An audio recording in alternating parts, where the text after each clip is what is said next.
Who are you to decide what I need or don't need? I asked her directly. Who do you think you are to invade my house, destroy my belongings, steal my jewelry, and plan to strip me of my life's work with fake documents? We didn't steal anything. No? Then where are the pearl earrings my mother left me? Where is my late husband's gold watch? Where are the silver coins I had stored in my secret closet? Robert looked at me in surprise. What silver coins? The ones your wife knows about, because she went through all my private documents looking for ways to steal from me. That's a lie, Megan screamed, but her face gave her away. Robert, I said to my son with the calmest voice I could find, I need you to tell me the truth right now. Did you know about the property transfer papers? I tell her, Megan yelled at him. Tell her you knew. Tell her you agreed.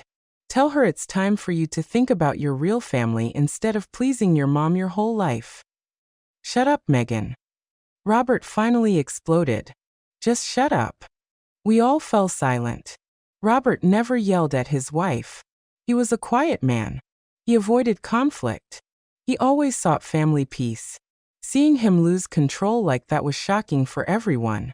Mom, he said with tears in his eyes, I never wanted things to get to this. But you knew about the papers, didn't you? Yes or no? Yes, he whispered. I did. My heart broke into 1,000 pieces. It was one thing to suspect my son's betrayal, but it was another thing entirely to hear him confirm it with his own voice. And the fake medical report, too. Megan said it was just a formality that all kids have to do that when their parents reach a certain age. That it was normal. That it was to protect you. Protect me from what, Robert? From making bad decisions with your money. What bad decisions? Spending my money on my house for my vacations. No, Mom, but Megan is right that the house is empty most of the time and we have expenses. We have kids who need. And that's why you decided to rob me instead of asking me for help. We're not robbing you, Megan interrupted again. We're helping you be more practical with your money. Helping me be practical by faking medical reports, inventing that I have dementia, and invading my house like thieves? That's enough. Megan screamed. Robert, tell her the truth once and for all. Tell her you already spoke with the lawyer that the papers are ready, that all that's missing is your signature to transfer the property. Tell her it's time for you to act like a man instead of an obedient child. Robert looked at me with eyes full of shame and pain. Mom, I'm so sorry. You're asking for forgiveness, and at the same time, you're going to rob me of my house. It's not robbing. It's securing the future of my kids by destroying the present of your mother. He didn't answer. He just stood there caught between his wife who was pressuring him to sign my financial death sentence, and his mother who was looking at him with a broken heart. It's okay, Robert, I finally said. I understand. I know where your loyalties lie. I turned to walk back to my car, but stopped and turned to look at all of them. Just one more thing. You thought Eleanor Crawford was a defenseless old lady who would give up without a fight. You were wrong. I fought poverty and won. I fought widowhood and won. I built this property brick by brick when you weren't even in my life. And now I'm going to fight against you and I'm going to win this too. The triumphant smile disappeared from Megan's face. For the first time, I saw fear in her eyes. With what lawyer?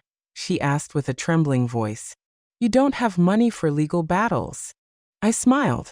Who told you I don't have money, dear? I walked out of my house with my dignity intact, but with a broken heart. Robert had made his choice.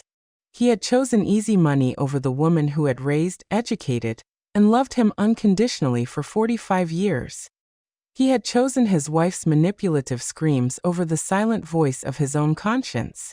But if they thought I was going to stay in a corner crying, they were completely wrong. I drove straight to the bank. I needed to check exactly how much money I had available for this war. For the last 20 years, I had continued to save religiously, even after finishing paying for the house. Every month, I put away $300 from my pension and the income from my sewing work. I had learned from a young age that saved money was power. It was security. It was freedom. The bank manager, Alex Peterson, had known me for 15 years. He was a serious, professional man who had always respected my financial discipline. Eleanor, how can I help you today? I need the exact balance of all my accounts, and I need to discuss a delicate legal matter.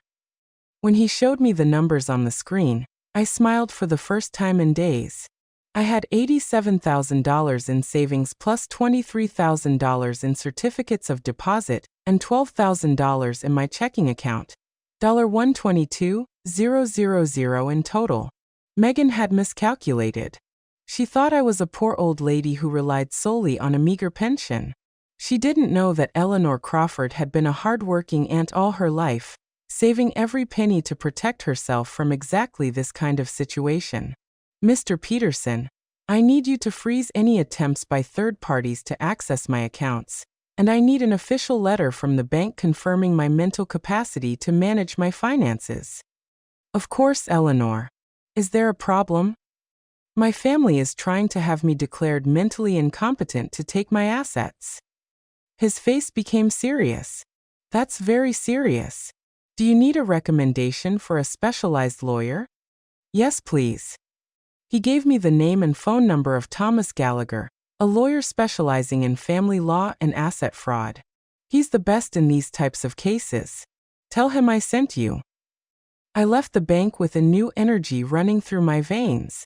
It wasn't just the peace of mind of knowing I had the financial resources to defend myself. It was the mental clarity of having a concrete plan of action. I called Thomas Gallagher from the bank's parking lot. His secretary gave me an appointment for that same afternoon. The lawyer can see you at 4 o'clock. It's urgent, right? Very urgent. I spent the rest of the morning organizing all the documents I had collected. The fake property transfer papers, photos of the damage to my house, the list of stolen items, and copies of all my legitimate property titles. I also printed screenshots from Veronica's social media where she was showing off her new beach house.